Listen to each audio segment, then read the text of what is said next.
sense of soul. Hey Soul Seekers, it's Shanna. Journey with me to discover how people around the world awaken to their true sense of soul. Now go grab your coffee.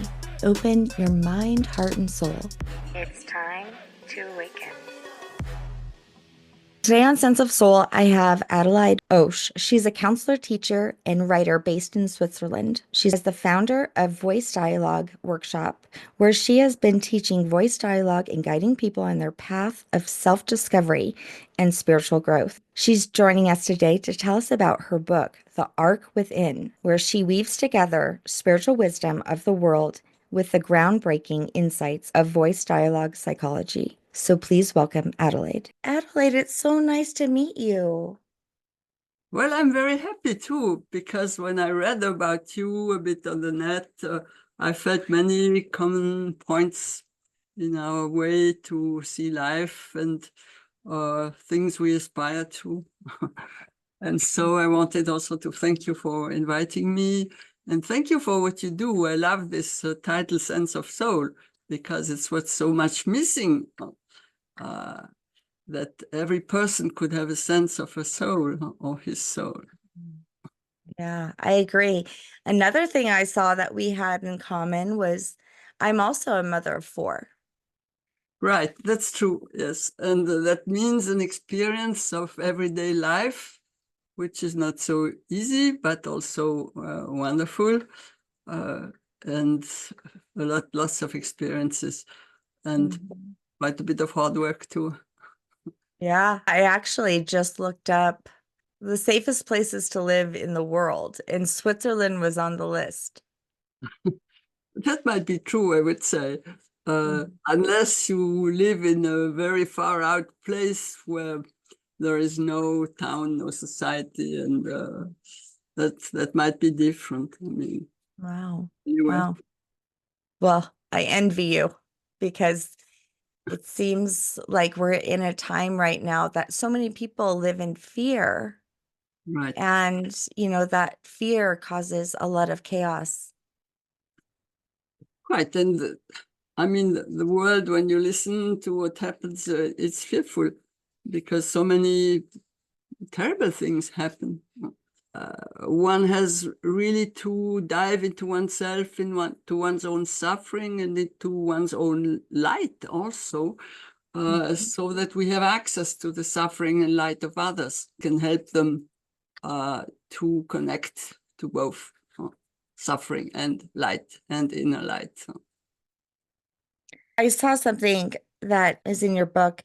Everyone has an inbuilt North Star and can hold the world in his arc within. Yes, that's my big faith, in fact, and perhaps also an evidence somehow, because this question of the arc within, the French original is called the arc of the heart, but also seen as a sacred matrix for ourselves, but also for the world.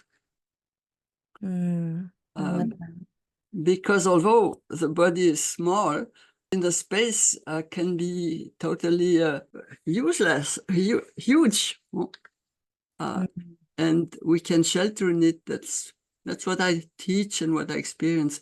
You can shelter in this inner realm, this inner womb. You can shelter your own personality, your trials, your sufferings, your beauty, but also the whole world or another person who needs it. So that's what I've mainly, in fact, developed. Beautiful.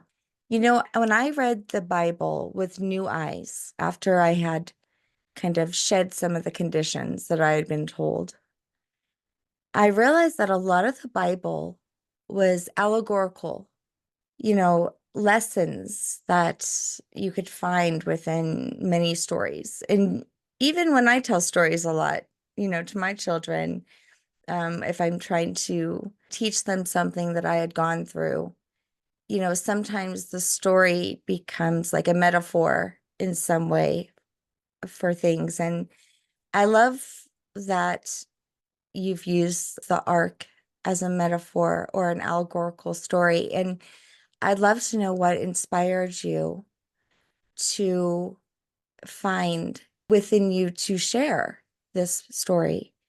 Well, it's a long story because I'm already a very old lady.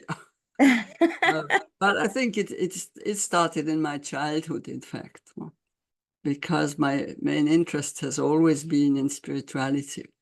My first link with spirituality has been the North American Plain Indians and their cosmic vision of the Great Spirit and of a spirit in every plant, every animal, every person. Or so I understood it when I was a child. If you relate to them in this way, they share with you, and respect is mutual. It changes completely the outlook.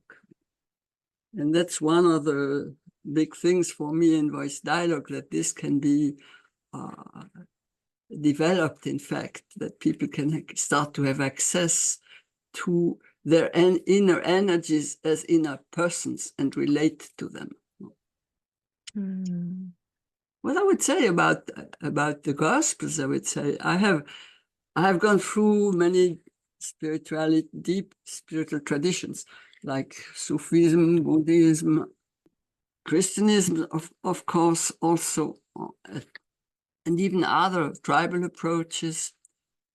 And at one point I realized how I would say Jesus is the most relational of all divine masters or spiritual masters, because every parable, every step of his life is relating either to his divine Father or to the people he is sort of interacting with. And so this taught me many things, that relationship is what heals us. Loving relationship is what heals us, in the sense of a true linkage with ourselves and other people. You're so right. You know what I loved about Jesus is that he was kind of defiant in many ways. And I have gone through my journey where sometimes I felt defiant against society or my family and their beliefs, or even the school systems, just feeling defiant. And I saw it as such a negative thing, but now I call it divine defiance. Right. Yes, I agree. I mean, I've been raised as a Catholic, but my parents have left us really totally free, and they were themselves interested in all kinds of spiritualities, in fact. Yeah. But I like how he kind of was showing us to shake things up. Like we needed change. And he was really trying to teach people to see the kingdom within themselves. Right, completely, in fact. And of course, I've written another book, which is in French and is not translated. And the translation of the title is about dreaming God in the 1st and the 21st century. That's the title. And it's a sort of a story where I live half at the time of Jesus and in relationship with events and the actual life I live now, and putting sort of the events into a parallel. I love to do that, to make things real, that things are not outside us, that when you read something, some spiritual text, or a parable, it's talking to you, it's about you. It's not something that's outside ourselves. It's direct. And I think this is very important. And you talk about in your book, and you teach the voice dialogue. Can you tell me about that approach? So this approach was developed by two American psychologists called Drs. Hal and Sidra Stone. They developed it in the 17th or perhaps a bit earlier. Together, they've written a number of books which are very precise and insightful. And the proposition is that every energy, every feeling, every behavior, every sensation is in relation with an inner self, and that these selves build what one calls the personality, to start with a survival's personality, because you have different groups of selves. You have the inner child, which is the sensitive self that is at the source of your vulnerability, your sensitivity, but also, I would say, your innocence, your love, or to start with. But then, as life is not so easy, even from the womb onwards, we develop other selves, which are protective selves, called primary selves. And these are either survival strategies, self-protection, or resources that allow us to find our place in society. So the sensitive selves are hidden behind the primary selves. Yeah. And each primary self has a hidden or denied opposite, in fact. There's a polarization in our psyche between what we choose to put forth and what we reject or leave dormant in ourselves.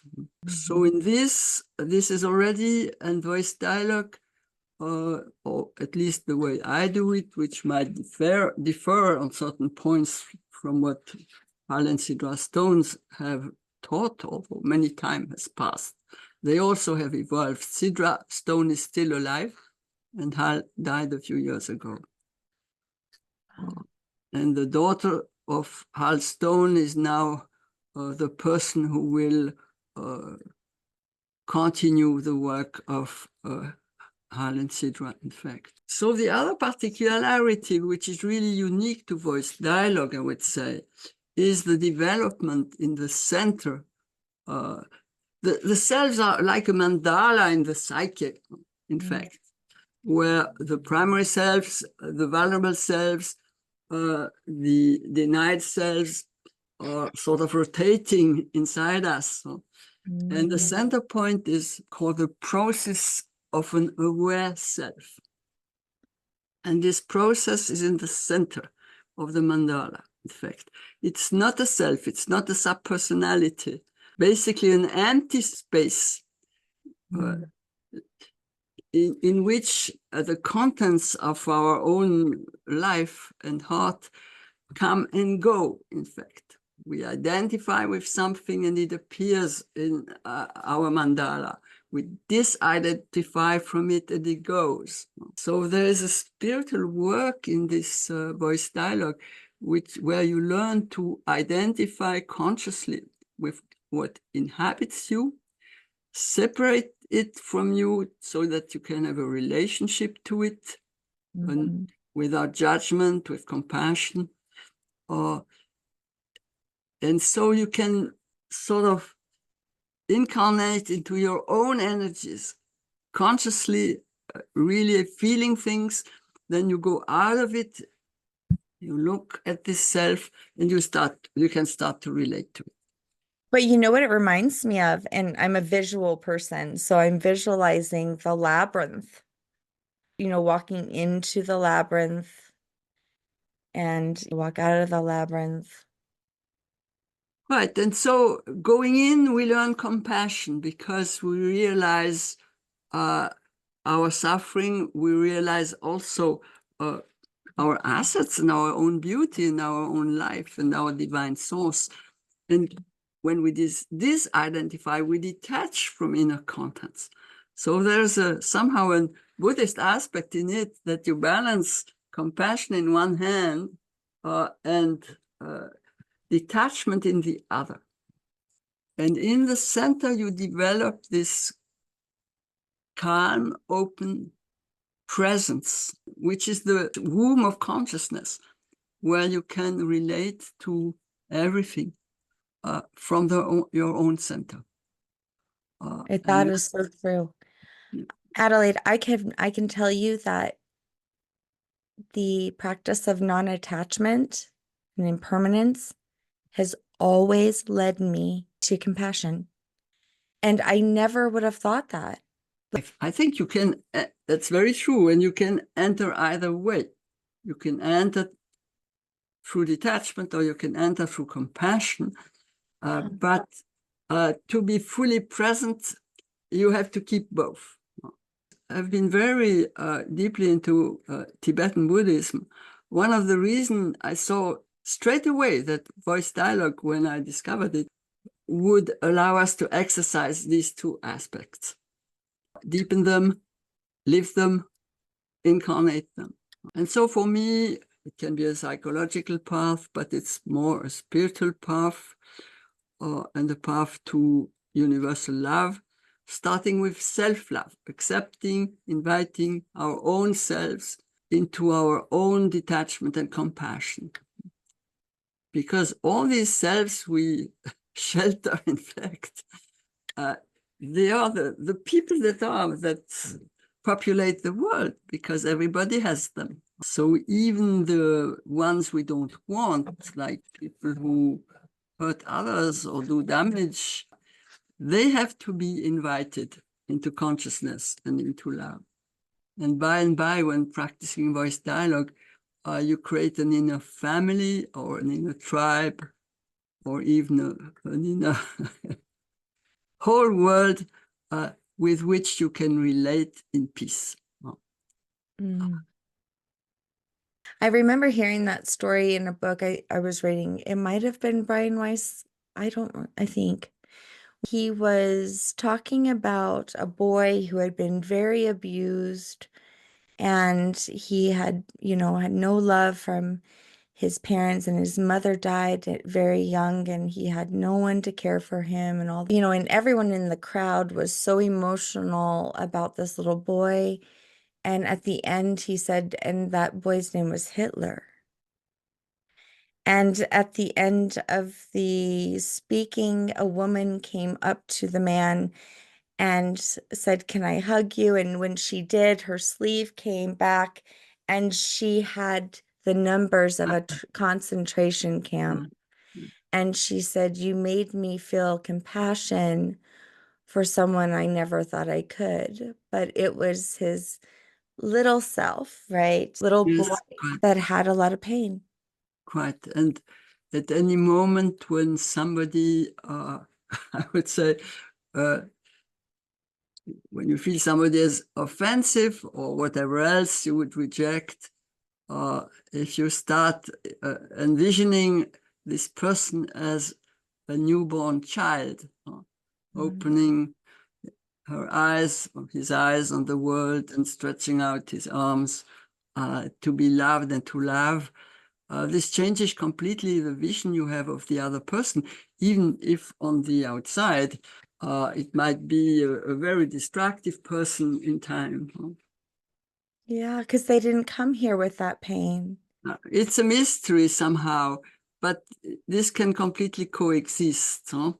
An inner divine core that is still pure and innocent and unharmed, and an outside shell. Use a metaphor about this, which I call the three circles, through which you have to look more deeply. And the first circle is the circle of the primary selves, of your resources, of your protections, your defense mechanisms, your capacities. And that's what we usually see of people. And to know the person better, understand her, you have to look through this circle. And behind you have the suffering circle. The outside circle can be full of thorns. When you look through it, you see the suffering self. And then your rejection of the first circle somehow melts away because you feel compassion when you see this suffering. But there's a second circle, the sensitive circle, and there is always suffering in it for a human being. And then you have to look through it also to see the luminous self, the self of light, the divine self, the innocent child, the source child somehow. And then something different happens, that seeing this light through the two first circles, you open a window in your own heart and spirit that can help the person to see herself in this same light. Mm. You know, what's very interesting is that I had practiced something very similar in my own life with my close relationships, just by pausing and, truly asking myself, what this emotion is inside of me, and, giving myself space to react. In doing that, I was learning more about myself. I almost tricked myself because I was doing it for my relationships. But what happened is I was seeing that a lot of it was hidden inside of me. Right, because in fact, it's like Socrates said, it's sort of etched on the temple at Delphi. Know thyself, and you will know the world and the gods. Mm-hmm. So know thyself, and you will know everything. Mm-hmm. So this is really wonderful in many ways. And when we practice voice dialogue, every different voice can be facilitated. We will leave the center place, which is the place of the aware self process, to take another place in the room, a different place for each subpersonality, each inner self. And each inner self will be facilitated as a person so that one can understand everything about this aspect of oneself, and see it with clarity, see it with compassion, and see it with detachment when we return to the center. So it's really a sort of staging of the mandala of the self and of the personality. Because in fact, it's also a human, wonderful human asset. If I have a little kitten, I have always loved cats, in fact. And she, of course, she feels if she's hungry or sleepy or she wants to be stroked. She knows this very precisely, better than I do. In fact, sometimes I'm hungry, but I don't go to eat, don't do I? But she cannot say, she's called Ling, I, Ling, am hungry. She cannot be this witness to herself. She cannot hear and mirror her own self, or not yet at any rate. So that's what we are able to do, and what you did, in fact, become your own mirroring consciousness. If you facilitate, for example, your inner critic, who makes you guilty, who is never content with what you do, well, you realize after a while that it's a primary self which tries to protect you from doing something that would alienate the acceptance and the love of other people. Mm-hmm. In fact, so this inner critic is an anxious inner parent, in fact, that has monitored your whole life from the moment you were conceived in the womb to adapt you to a world so that you can survive, at least, in your identity, in your body, of course, to start with, but also in your identity later. And once you realize that it is a protector and a very anxious parent, that he is so afraid that you might not be a good person, might not succeed in life, might not find your own path, or just your place in the world, then you understand the hidden vulnerability of a primary self, in fact. And the moment, because primary selves are protectors, they look outside, in fact. If you compare this to an old castle, they are on the walls of the castle looking at the fields and at the enemies to protect the sensitive people in the castle. So they don't look inside, in fact. And they are warriors, and they are not aware of their own fragility, because otherwise they cannot be warriors, they cannot be protectors. And it's the moment when the inner critic realizes his own fear and also his own love, that he is so offensive because he wants to save the inner child. And once a critic understands this, that he has such fear for and such desire that the child would feel good and be accepted, then he becomes a human being inside you, and not only an automatic protector. That's when the inner critic transforms and becomes an ally, a discerning energy, which is perhaps his original function, in fact. Wow. So this is the aware self. The aware self will understand this and understand that if the critic is speaking, hammering, it's because I'm not here to take care of myself, to step out of judgment, to step into compassion for the inner critic and for whatever I've done, and that my work is to understand why. What am I protecting this way, or what is the critic protecting in this way? And it's this understanding that will create, I would say, a linkage with these inner selves, because they are on automatic gear. Firing off. Yeah. If you compare this with the gear of the car, the aware self processes the neutral place from which you gear into this and into that, forward and backwards, slow, fast. And so this return to the neutral articulation is from where you can relate to the different selves.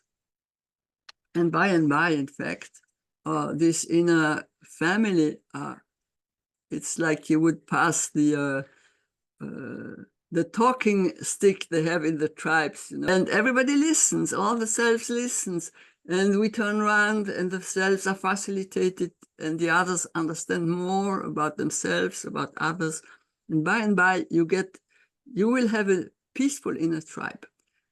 With the difference will remain, the functions remain, but there is a sort of consensus that we are part of it, we do it together, we are accepted, we have our home inside this person, we can relate to her, and there is a presence inside. We are not alone, because all these selves, these voices are alone. They speak automatically and they are alone. Like everybody in the world is alone somewhere. So this really is like building up a model inside us, but that can be sort of extended to everyone. Yeah, I always find that the smallest challenge and journey that I've overcome, I could see it personally, and I could see it sometimes in my household play out, and then also how it could be healing outside of my house. You know, one thing I wanted to say and ask you about how you felt, you also talk, if you could talk on holy memory, because I want to say that my youngest daughter came into this world. I mean, I remember 6 months old, her trying to put something together and couldn't, and the frustration in her, and how hard she was on herself to perfectly do this. And I never have ever required perfection from her. And now she's 12 and still has this. This isn't something I think she can find in her, in that in that self, that inner child, because she came here with that. Well, we don't come like blank pages, because we have the heritage of our, well, I mean, millenniums of ancestors who have lived all sorts of things. Mm-hmm. So, of course, this is not all present, but we have certain things are more recent in our heritage, psychological heritage, in our own psyche, or also in the body, in our cells, in our DNA.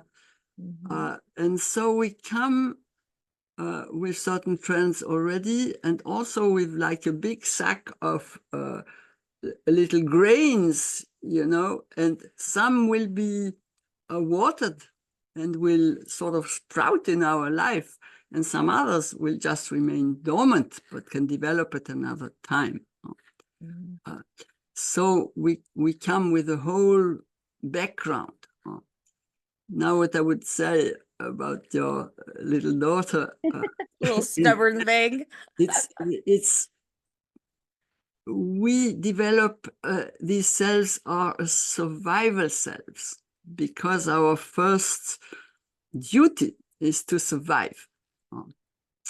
Because if we don't survive, there will be nothing.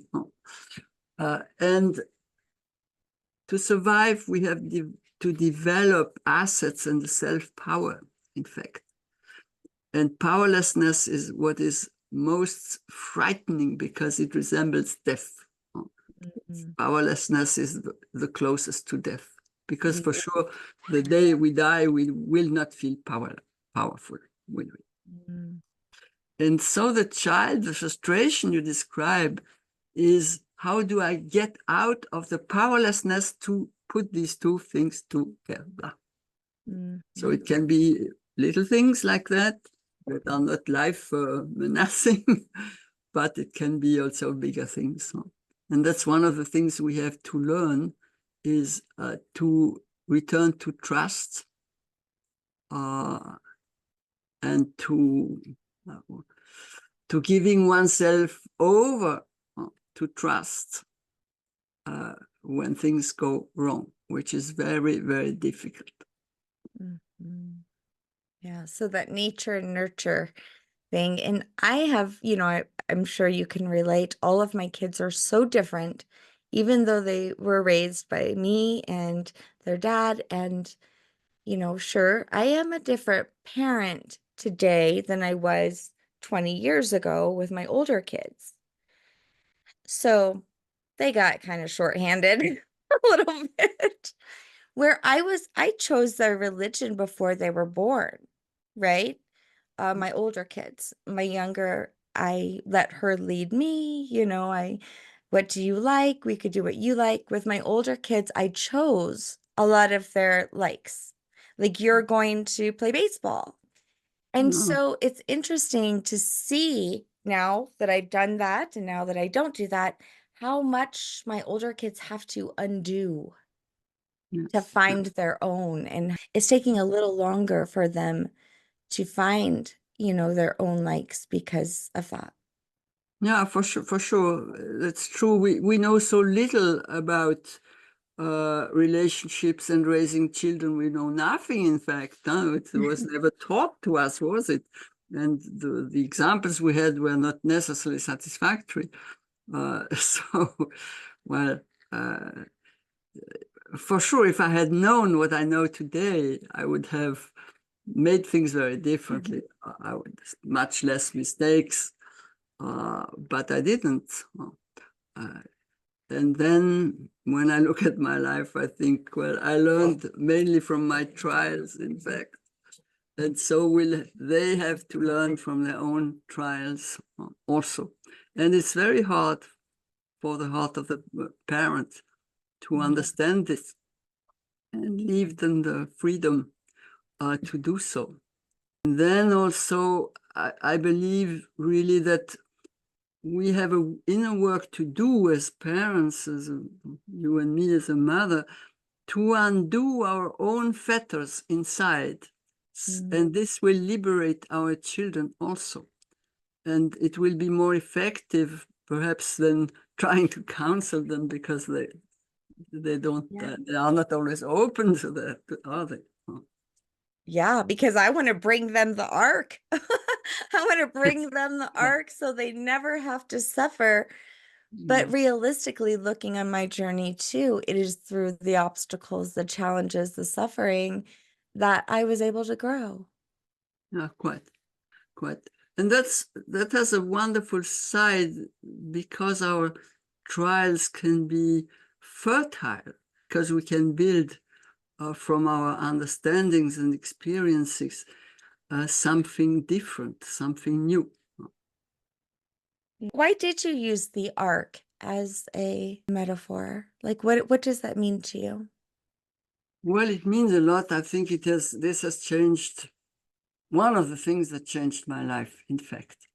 I discovered voice dialogue only at 50. I had a first career. And in 1980, my youngest son was 7. Well, just a moment before, a few months before that, my neighbor that lived in the flat below mine, a woman who had several children and whom I liked very much. She was very friendly and open. And suddenly she had a very nasty cancer. And I felt so sad about this, with her young children, and hoping that she would heal and survive.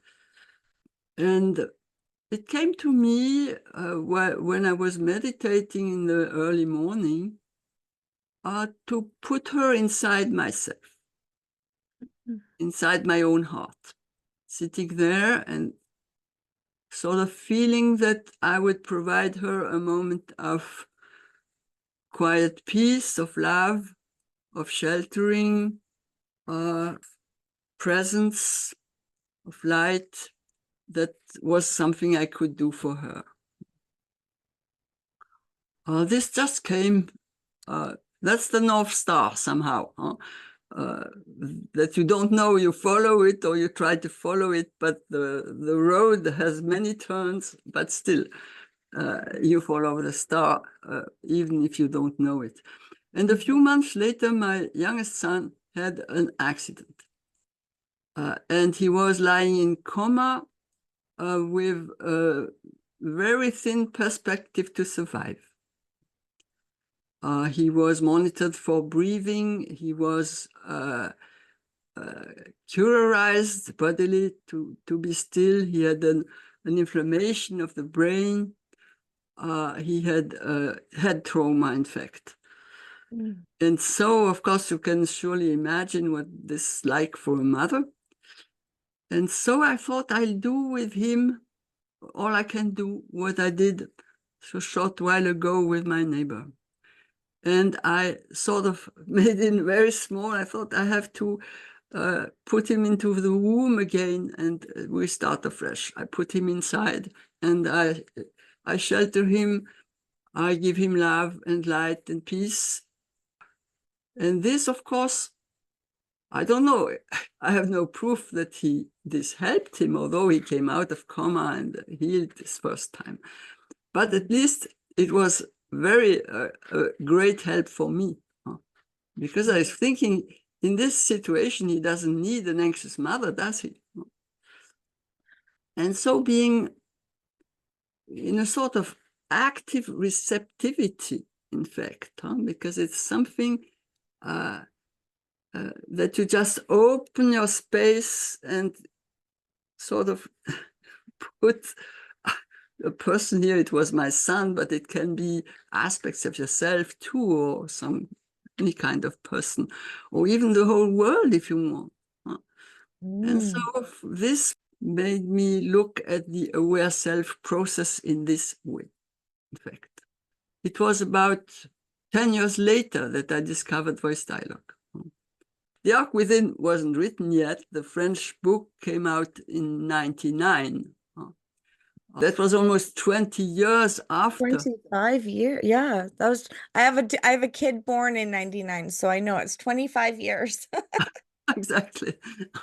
But this shaped my way to consider my own body, my own self, my own psyche, and what is my relationship, body, heart, and mind? What can it be towards myself and towards the world? And there's probably a lot of trust and faith that goes along with, you know, the power to be able to believe that I can do this. Quite wonderful, because you can do it anytime. You need nothing to do that. Just your faith, in fact. And just doing it, just sitting there or lying there, opening your heart, and welcoming what this suffering inside yourself. And of course, this faith is linked to a divine axis, in fact, the axis of the self. If you look at the cross, you have the axis of your rooting, of your verticality, of this link between heaven and earth, or God and yourself. And when you open your arms, in fact, you embrace the horizontal plane with compassion. So it's a marriage of these two lines, in fact. Oh my gosh, I love how you do that. You are a good storyteller to be able to bring a visual of something that we can relate to. Yes, I think metaphors or examples, experiences illustrate this best. So it was about 10 years later, after this event, this accident of my youngest son, that I participated in a 4-year training. And in the second year, because it had been my dream from my adolescence at least onwards, to do something to help people, do something, contribute to something positive in the world. This training was mainly about rebirthing and relational skills. But then in the second year, it introduced voice dialogue. And at the very first exercise, I instantly knew I have found my calling, my path, my tool. And so immediately I trained with Hal and Sidra Stone, partly in Europe, partly in the States. And in 1993, I decided, after about 3 years of intensive practice and training, especially in voice dialogue, I decided to leave the family business and open my own teaching and practice. So I switched completely from this first profession to the second profession I'm still doing now. This was quite totally new life. The children were just out of the nest.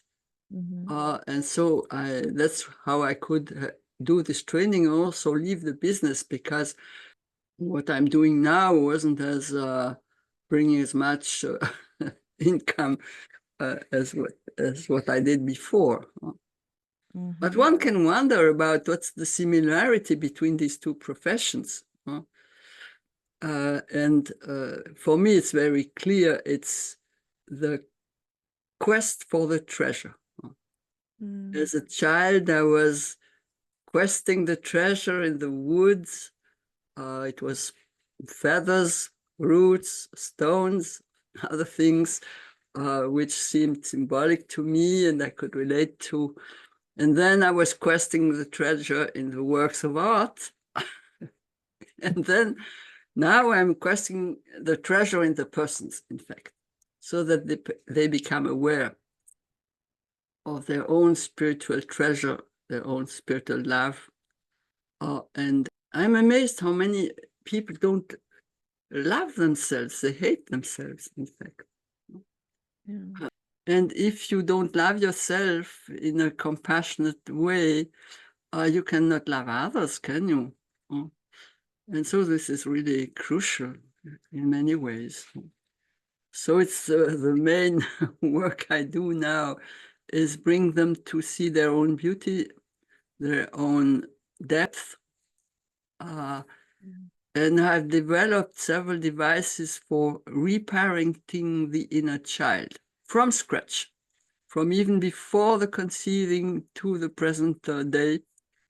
Because this child is always present in us and is waiting for somebody who will love this child, inner child, unconditionally. Yeah. And there are only two persons who can do that or decide to do that. That's your own aware self can decide this. To love yourself unconditionally, that doesn't mean that you will agree to whatever you do wrong, but leave out any judgment about it and replace judgment by understanding. And then there is God himself, because by definition, I would say God is the person who could love you unconditionally. So these are the two persons, in fact, who can do so, because other people, they have conditions always, as everybody, as I have myself, in fact, also, of course. When you talk about the ark, are we talking about like Noah's Ark? Or are we talking about like the Ark of the Covenant kind of ark? Well, I was more talking about the Noah's Ark. Yeah. Although it could be the Covenant's Ark too. But as a simple metaphor, Noah's Ark is a beautiful metaphor in many ways. Because you have the flood, well, our trials, the distraction, the fear also. And building the ark is the womb, is the ship, is the body, is the heart, why not the mind? And you can shelter there for the trip through the flood. So it's, I've used two main symbols, in fact, in the story of the Ark Within, which is, in fact, the story of my groundbreaking life experiences and spiritual experiences, not to tell my life, but just to show some energetic transformations. And so the other basic metaphor I've used is Robinson Crusoe. He was revolted against his family and his father, and he decided to go into the world on a ship. But the ship suffered a shipwreck. And he was the only survivor on an inhabited island with, of course, a number of some material that had been washed to the beach from the shipwrecked ship. And then he builds a life here alone on the island, and he has to compose with, well, with the trees, the plants, and nourish himself. And it's the first book, real book, although I read it in the short form, I read when I was 8 years old. And it seemed so much my own life, you know. Having to survive, having to live alone on an island. And then at some point, some savage tribe who practice probably being man-eaters, okay. Oh, cannibals, yeah. Animals, yes, right, exactly. At one point in this story, and I use this in the Ark Within, Robinson Crusoe heard this tribe coming. He heard their chants, and chanting and their savage cries. And he heard somebody running up towards him, up the hill. And so he went to meet this person, understanding that she was flying from these savages. And it was a child. Well, in the story, it's a child in my story. In the story, it's an adult, I think, or a young man called Friday. And so in the arc within, there is a story between Aurora, who represents me, and Friday, with the inner child also. And so he saves this Friday, Robinson Crusoe, and now he has a friend on the island. And then are the stories of how he watches out for a boat that would sail by. How could I leave this island? Perhaps return to to my former life. And so anyway, this metaphor also goes through the arc within, in fact. And another similarity is I live in Aurora, Colorado. Oh yeah, that's funny. Yes, it's amazing. Yeah.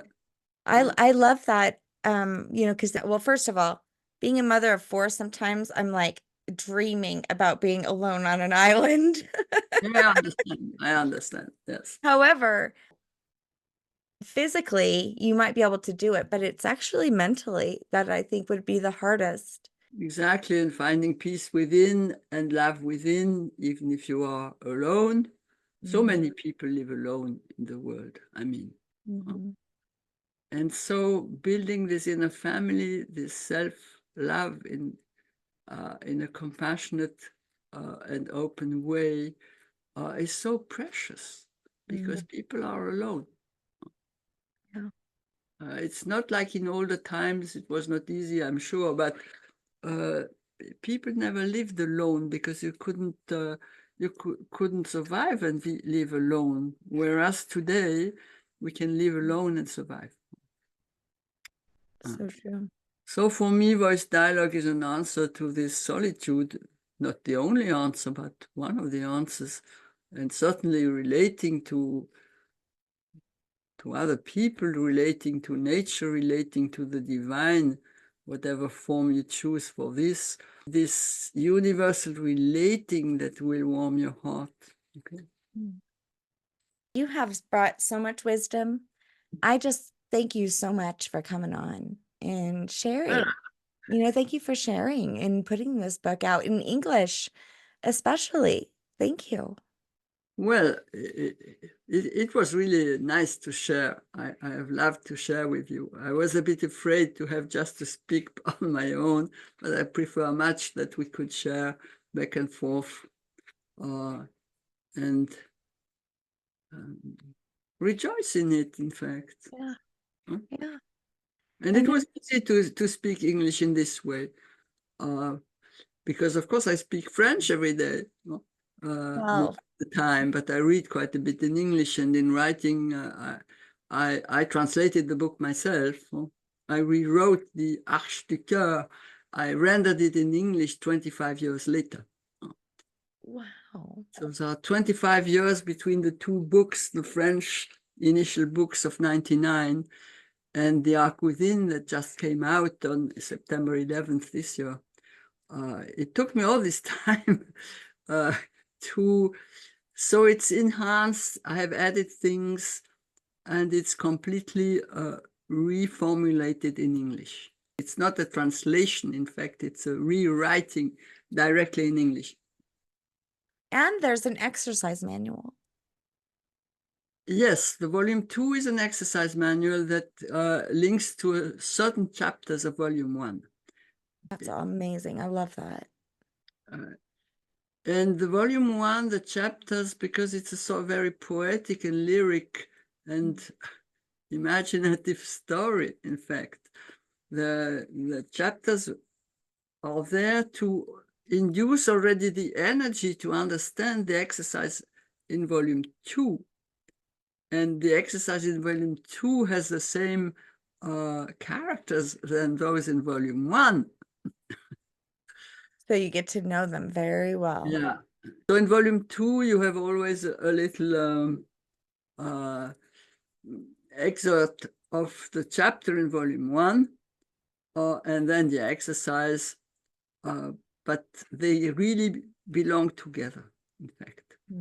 It'll make you more active in receiving it. Completely, in fact. And I built it so that every reader could try it out by himself on his own. Can you tell me about the art on the front of your book? It reminds me a lot of what we've talked about. It's like this self inside of the heart. Yeah, well, it's in fact the cover of the book it's a painting in France in a museum, and in fact it represents the Jesus child in Okay. the heart. In Mm. fact, so it represents for me the arc within, because somehow in the work I do, reparenting the inner child is done in a very, very practical way, in an energetic way. It's a relating, an active relating to the child. And so it's speaking to the child, mirroring the child, looking at the child, holding the child, doing things together with the child. So there's a whole process to change the bodily memory of Yeah. early traumas and solitude in the children we were, which has never been taken up again. And so reconnect inside this lost thread, relate actively to the child, so that the experience in your own feelings and sensations becomes, the child starts to feel, oh, instead of nobody, there is somebody. Instead of silence, there are words of love. Instead of complete solitude, there is a tender touch. And this changes the memory of the inner child in the sensations, the body memory, which is the strongest memory we have. The mind memory vanishes many times, but something that inscribes into the physical experience of relating, that's where the trauma lies when it's lacking, or when it's not done in a loving way. But if you do it in a loving way, to touch the child, speak to the child, reflect the child, this will change the experience inside. And the inner child is a person here and now, just the events are in the past. But well, this demands a lot of awareness. And as you said, being aware of what is on the move inside us, and to become aware when we are in our ego automatics, reflexes, and see that and step out. Not to reject the ego, but to see it and relate to the humanity of the ego. That's right. Then you can see that diversity is beautiful. Then you can find the compassion for someone else. Ego will stay because we need it in this world, but it will become much more appeased. Inner peace steps in, and inner interaction, inner relating. That's really wonderful, in fact. Yeah, that would be very wonderful. And the world needs a lot of this. So where can they find your book? They need your book. They need your exercise book. Because, if they were able to really connect with that, it could change the world. Sure, and it has changed. I mean, voice dialogue, I have seen it has changed. I'm doing this for more than 30 years now, that it can change the life of somebody. It does. And many of these writings will be translated, the text, and put on Amazon for very little price, or even for free for the smaller texts. Oh, for the Kindle. Yeah. Well, it has been a complete honor to have you. Well, I'm honored too, and so happy we could share so well. Yeah, me too. Thank you very much for it. Yeah. Thank you for what you are doing, putting light and spirituality into everyday life, for one thing, your own life and the life of other people, and into the world, because that's what we need. Well, same. Thank you. Have a beautiful day. Yeah, thank you. Well, it will be night now. It's night. Oh, we'll go to bed. It's 7:30 p.m. Oh. Well, enjoy the rest of your night. Yeah. Okay. Well, have a blessed day, Shana. Thank you very much. Bye-bye.